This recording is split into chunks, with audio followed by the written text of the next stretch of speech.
Hello beautiful people, I am Gwendolyn, daughter of Cody and Christine Brown. I am watching and reacting to season 17, episode 7 of Sister Wives. I'm hoping that you can get some enjoyment and maybe some representation out of this for my fellow neurospicy queers, and I'm excited to watch this together. The intro music is always amazeballs. Oh my god, where is this happening? So I am in Texas right now. Answered my question immediately. I am driving to my buddy's wedding. Oh, I remember hearing about this recently from my dad when we were visiting a long time ago. I get deep in thought when I'm driving. I'm afraid to say that I'm mostly thinking about my divorce. Poor boy. Yeah, the travel choice is interesting, but Cody and Robin still observe the very strict rules about COVID, and yet here's Cody traveling. Interesting. She said he does this for himself, but not his children. It's strange that Janelle's in this headspace because I sequestered Sequestering. and stayed home for 15 months. Janelle and Christine didn't, but the family wasn't getting together before that, not because of COVID. That's a gaslighting fallacy. Right. It's not because of COVID. But here's the thing. He's the one that said it's because of COVID initially. We're not getting together because the family doesn't want to. It's him that didn't want to get together. He initially was like, we're not getting together because of COVID, don't blame me. And now he's like, it was never because of COVID, you're gaslighting me. The irony. Robin was supposed to come and didn't. Damn. It must suck when your spouse doesn't choose to spend time with you.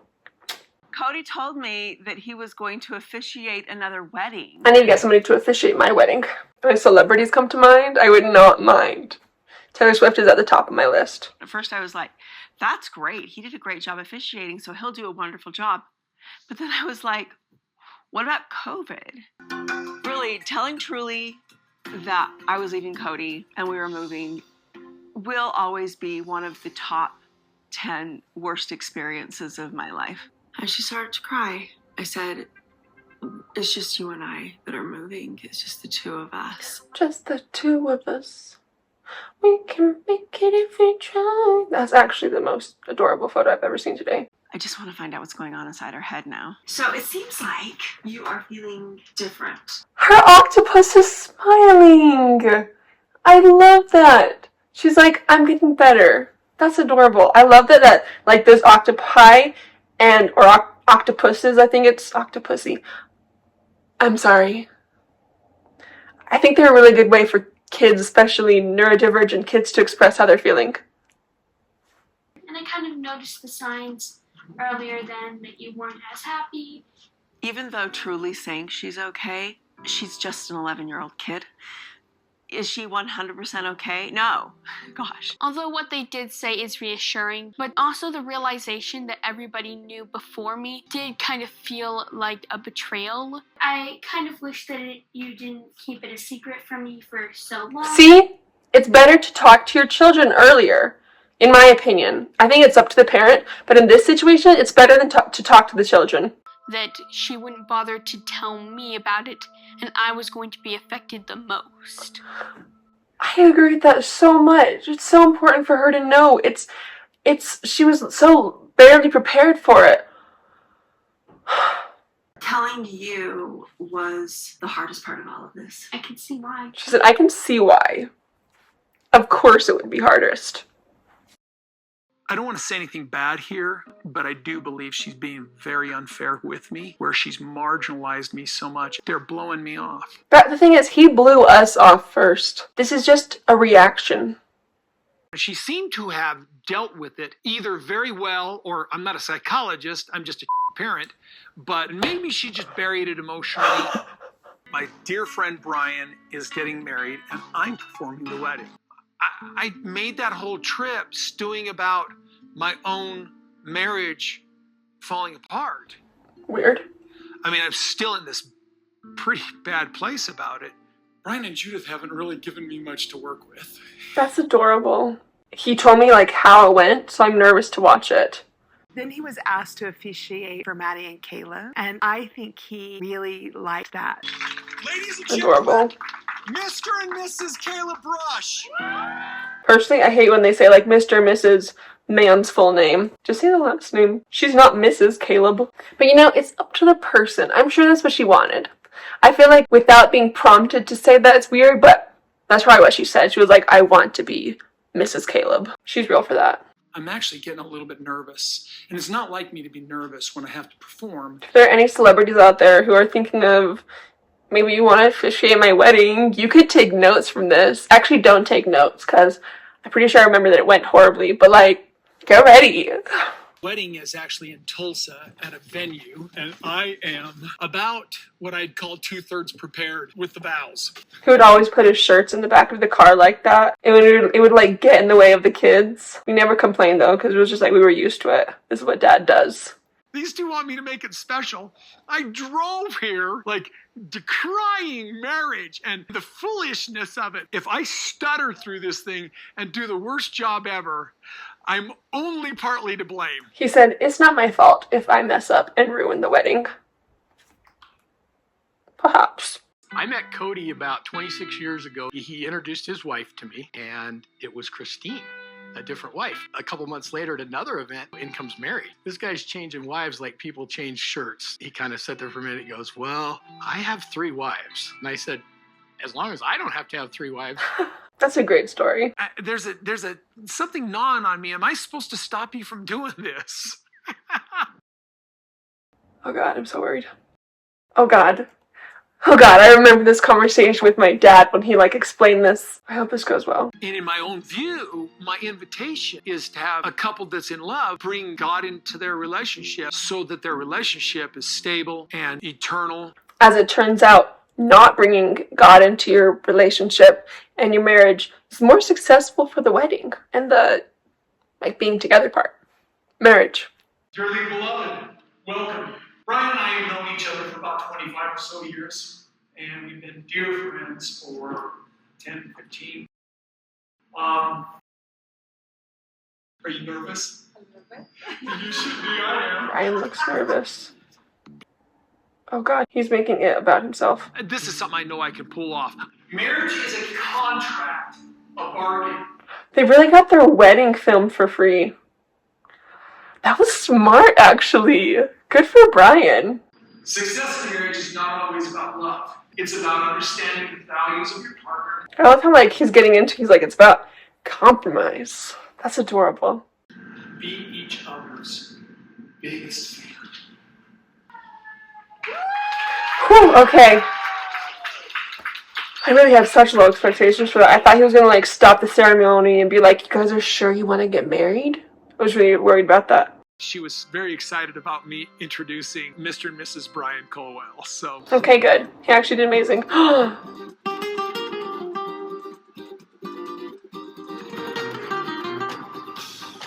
Janelle's kids knew that Cody was officiating a wedding, and they told Gwen and Isabel. So Gwendolyn's mad. Isabel's heartbroken. It was amazing to watch. Isabel's surgery was at a time and a situation where it would have required that I'm 6 or 8 weeks away from home. No man can be away from family that long. For your child, he would be with family. To be with his daughter, that is family. And now I'm mad. I think she protesteth too much. I don't have to deal with him anymore. I'm not married to him. The lack of love between us was for a reason. I cannot respect this person anymore. Who are you blaming here, Father? This comment that she's making needs a mirror up in her face. Ooh. That was intense. Oh, he looks so weird.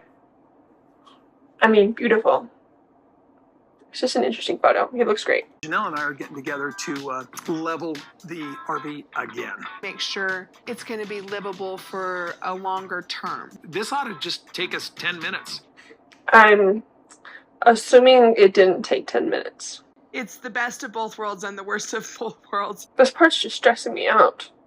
In like a boring way. I'm hauling my water by hand right now. Wow. By hand. By hand. That sucks. That's all this done does. the auto level. Stop doing the auto level. The auto level is not doing We it. did. Janelle, we can lower each one of these so that tire's on the ground. When it comes to like taking care of cars and stuff, he is not fun to like have in charge or like involved with it. He's scary. It's very unenjoyable. Gabriel doesn't know anything about this RV. He doesn't know what he's talking about. He doesn't even know what he's doing. Damn. We don't talk as much as we used to. Ever since we like talked about COVID and stuff, tensions have been really high. It just seems like he's tired of putting effort into maintaining something with me. I don't really understand what I did wrong. But Gabriel knew what the rules were. He was gaslighting me, I feel like.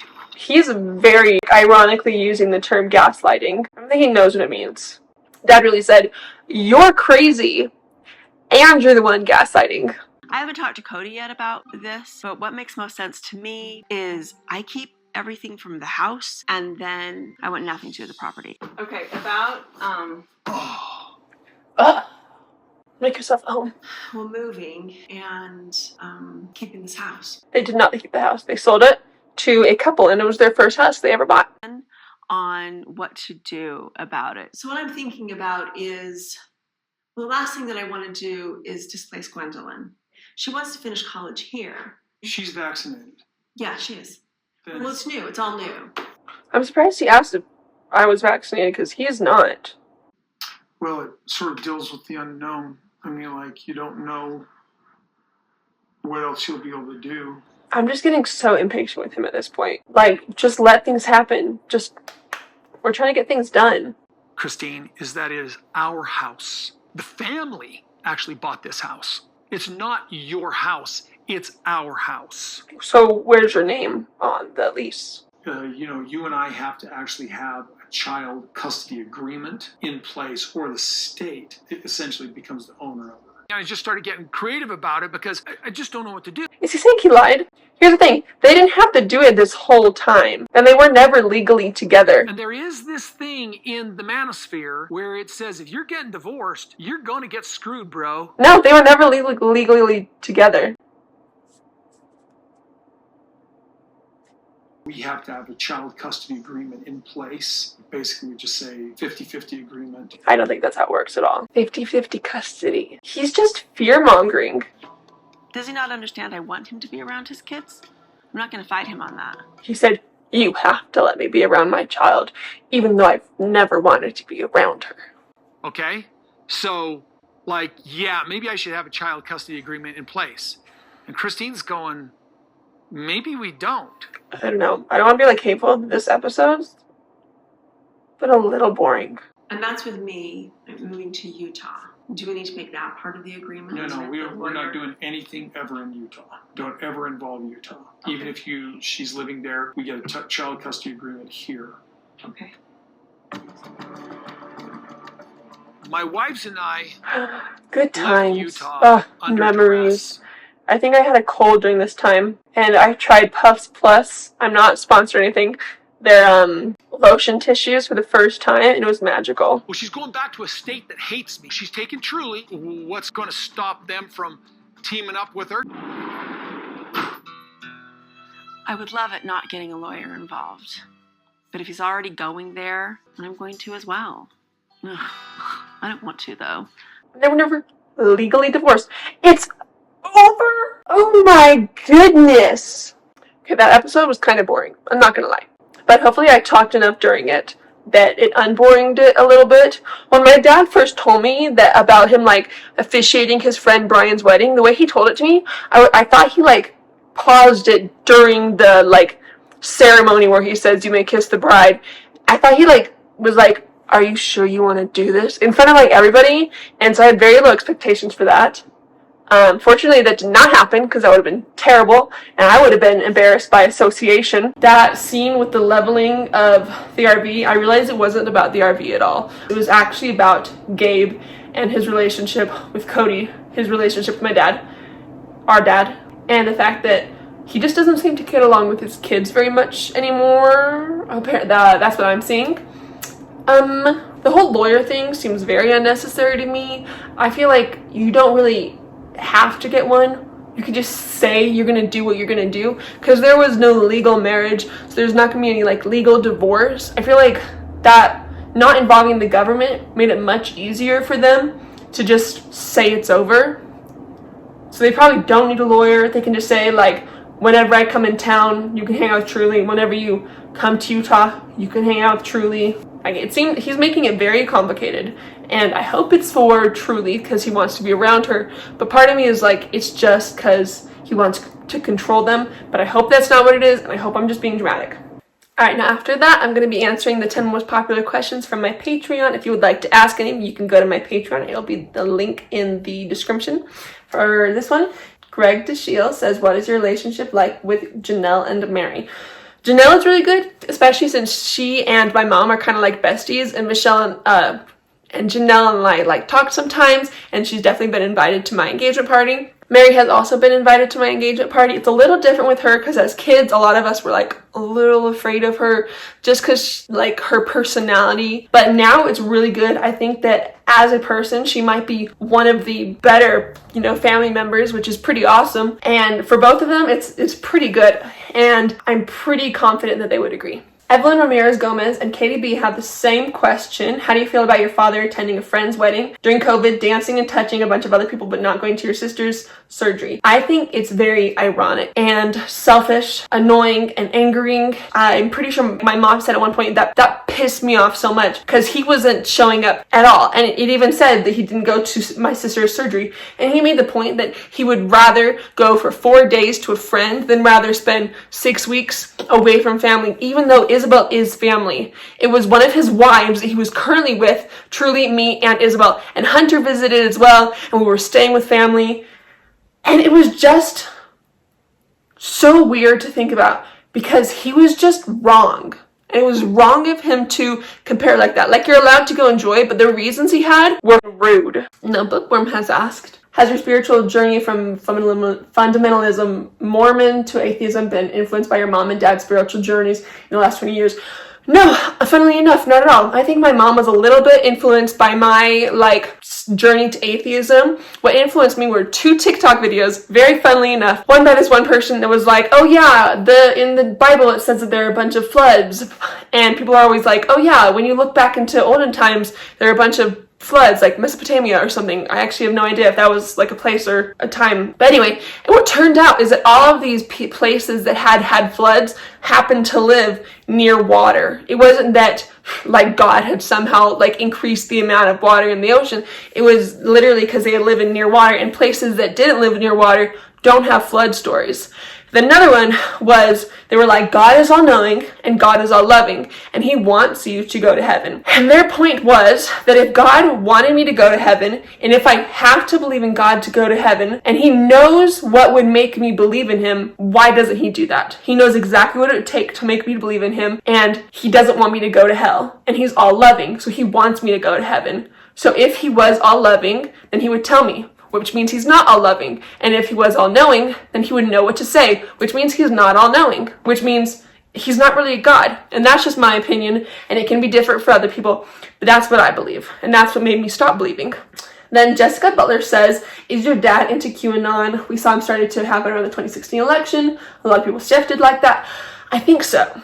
I think he is in that area, unfortunately, yes. But that's just what I think. Raquel Davila asks, how do you find all the strength to listen to Cody's emotional manipulation? A lot of these questions are very against Cody, which is not ironic at all because he was very frustrating this episode.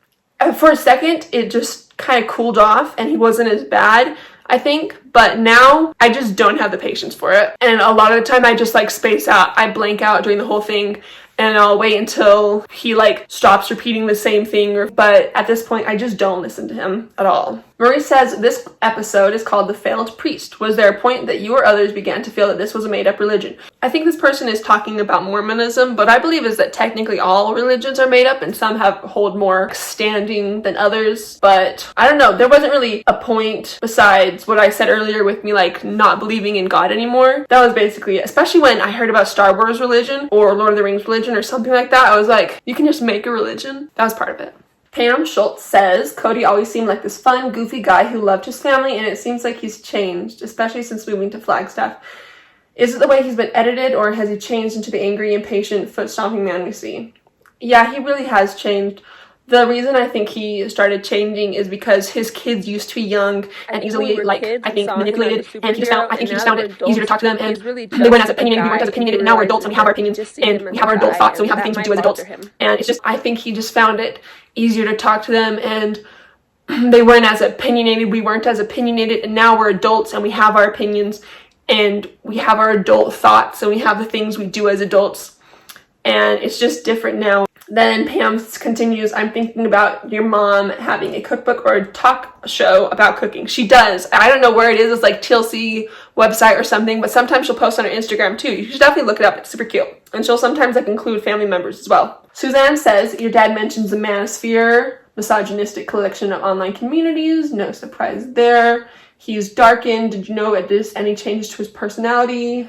Do you think it's more about radical stuff online or his real life politics? Is he still like that, or is he softened, lightened more again? I think he's getting a lot softer recently. I think he's less into like the aggressive, like, the world's gonna burn and we need to stockpile and stuff.